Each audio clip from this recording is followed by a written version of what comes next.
susidūriau su kita problema. Puslapį fainuoliai patys bando daro, aš labai džiaugiuosi ir palaikau. Įsidegė WordPress'ą, susidėjo informaciją, pasirinko template'ą iš to, kad ten galima WordPress'e ir tas template'as nepritaikytas, neveikiantis.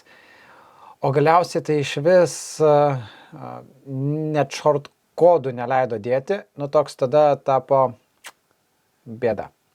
Sakau, žiūrėkit, padarom, kad ten papildomai keletą valandų skyrių, nusimatom biudžetą ir perdarom truputėlį tą pirmąjį vaizdą. Ir galim pažiūrėti, kaip buvo prieš tai. Tikrai tas vaizdas ne iš pačių geriausių. Taip, galim to užmetam akį, kaip atrodė prieš tai. Taip pat pati svetainė, kadangi vis tiek buvo naudota šablonas,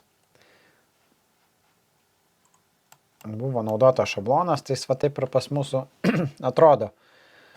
Paprastas pilkas fonas, video įdėta ir daug dalykų neveikia tvarkingai, tai reikėjo